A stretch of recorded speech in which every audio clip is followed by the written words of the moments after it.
इसके बाद यहाँ पर तशरीफ फरमा अंबाजोगाई के साबिका नगर अध्यक्ष राजकिशोर पापा मोदी साहब, गोडबरे साहब, यहाँ पर तशरीफ फरमा ये जो सारे पक्ष है, उन सारे पक्षों के जो भी है वो सारे पक्षों के सारे पदाधिकारी यहाँ पर मौजूद है। और आप सबको ये बात बताता चलूं कि अभी हम लोग बहुत जोरों के साथ, ताकत के साथ, मुझे थोड़ा सा वक्त लगेगा आपके साथ रचने में। और एक बात मैं आप सबको बताता चलूं कि आज आप और हम बहुत बेहतर जानते हैं कि अंबाजोगाई शहर के अंदर से लेकर चौसाला के एंड तक, जिसको केज विधानसभा कहा जाता है, ये केज विधानसभा जो है वो सिर्फ और सिर्फ जातिवादी लोगों की नहीं है, अल्हम्दुलिल्लाह सेक्युलर लोगों की है। और इस सेक्युलर लोगों के लिए अगर इसके नाम पर यहाँ पर आपने देखा कि यहाँ के जो अभी के जो आमदार हैं, जो अभी कुछ दिन पहले साबिका हो चुकी है, कुछ दिन पहले माजी हो चुकी है, उन्होंने बार बार ये बात कहकर दिखाई कि हमने 1400 करोड़ लाए, हमने 1500 करोड़ लाए। अरे मेरी माँ, लाए तो डाले कहां?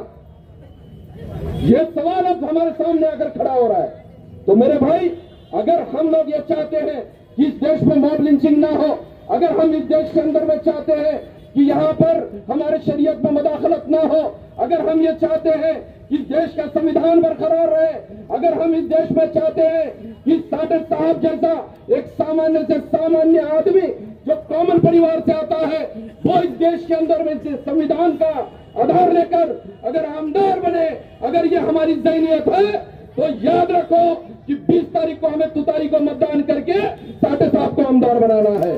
तो अगर सादिक साहब अगर आमदार बनते हैं तो वो हर आदमी आमदार होगा जो ठेला चला रहा है, वो हर आदमी आमदार होगा जो लेबर है, वो हर आदमी आमदार होगा जो सामान्य से सामान्य है। सामान्य इंसान को अगर इंसाफ दिलाना है तो सेठजियों को खत्म करना है, क्योंकि सेठ जी क्या कर रहे हैं? सिर्फ एक अमीर गुत्तेदार को अमीर बना रहे हैं, सिर्फ एक अमीर गुत्तेदार को अमीर बना रहे हैं। अब हम ये चाहते हैं कि हमारा हिस्सा, हमारा वाटा, हमारा कोटा हमारे हर उस मामले में हो जहां पर इस देश का संविधान हम लोगों को देता है। और शरद चंद्र जी पवार साहब की ये जो पक्ष है, जिसको राष्ट्रवादी कांग्रेस पार्टी शरद पवार गठ कहा जा रहा है, आप यकीन मानो कि वो शरद पवार का ये वो पक्ष है जो एक मुसलमान फौजिया खान मैडम को सांसद बनाता है, राज्यसभा में ले जाता है। एक महबूब शेख जैसे एक आदमी को अष्टी मतदार संघ से कैंडिडेट बनाता है। और मैं यकीन और जिम्मेदारी के साथ इस बात को दोहरा रहा हूं कि आने वाले 20 तारीख को क्या बजाना है? तुतारी। और वो तुतारी की गूंज कहां तक जानी चाहिए? रिंग रोड के आगे तक और देवेंद्र फडणवीस के बंगले तक भी।